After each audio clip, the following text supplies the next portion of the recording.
Boker Tov, nous sommes le 26 mai 2021. C'est l'heure du premier journal d'information en direct de Jérusalem sur Radio Kalita.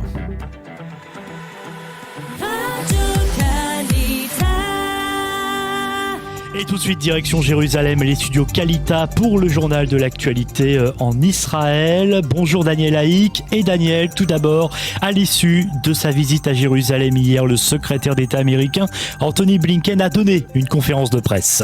Oui, Boker Tov, Christophe, Blinken, dont c'était la première visite officielle en Israël depuis sa prise de fonction, a clairement déclaré en effet dans cette conférence de presse que les États-Unis entendaient affaiblir le Hamas tout en reconstruisant Gaza. L'un des objectifs des Américains sera de créer une structure de contrôle qui permettra d'acheminer dans Gaza des denrées et matériaux sans que le Hamas ne puisse décider de leur destination finale. Blinken a reconnu que le Hamas prospérait sur le compte de la population civile de la bande de Gaza et également sur son désespoir. Et si Israël et l'autorité palestinienne s'engagent eux aussi dans ce processus, l'emprise du Hamas s'amenuisera, a déclaré le secrétaire d'État américain hier soir. Plus tôt dans la journée, Blinken s'était entretenu avec Benjamin Netanyahou pour une longue conversation et le Premier ministre avait promis une riposte sévère d'Israël à la moindre violation du cessez-le-feu par le Hamas. Au cours de cet entretien, il a également été question de la menace du nucléaire iranien. Benjamin Netanyahou a invité le secrétaire d'État américain à ne pas se référer à l'accord de Vienne de 2015. Enfin, Blinken, lui, s'est entretenu avec le ministre de la Défense Benny Gantz qui lui a présenté un plan destiné à restaurer le calme dans la bande de Gaza.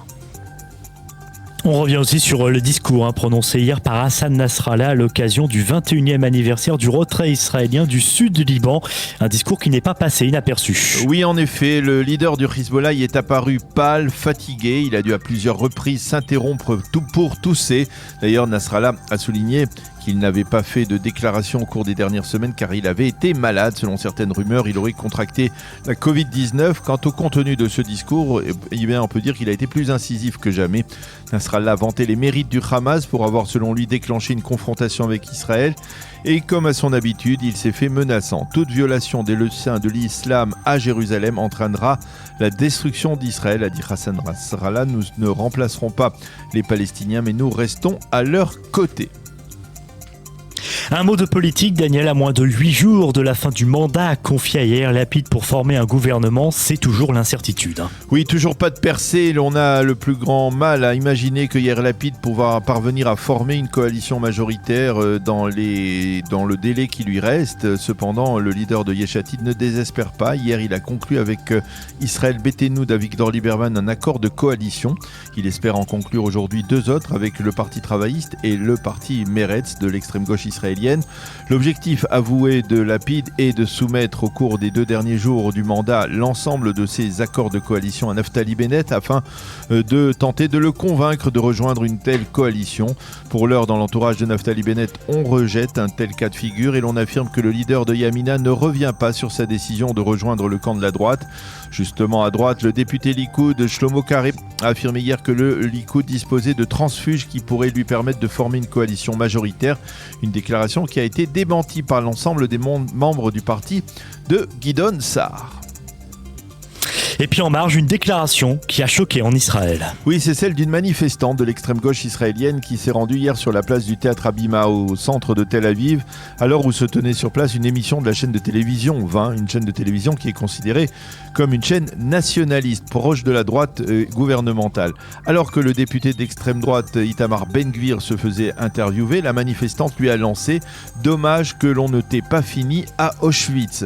Une autre manifestante l'a qualifié d'assassin. Itamar Ben-Gvir, surpris dans un premier temps, a ensuite remis à sa place cette manifestante. « Vous n'avez pas honte de mépriser ainsi la Shoah », lui a lancé le député israélien. Et puis nous terminerons ce premier journal, Daniel, par une bonne nouvelle, surtout pour les cinéphiles israéliens. Oui, en effet, après 15 mois de fermeture, les cinémas israéliens rouvrent leurs portes demain et l'effervescence est palpable auprès des adeptes du grand écran.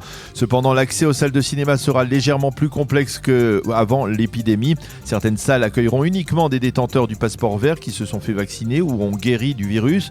D'autres salles accueilleront même des Israéliens qui ne se sont pas fait vacciner, mais cette fois avec un écart, le fameux écart carte sociale d'un ou de 2 fauteuils en fonction de la taille de ces salles. Seul bémol également, les spectateurs redoutent une augmentation des tarifs à la fois des places de cinéma et des fameux pop-corn. C'est la fin de ce premier journal d'information.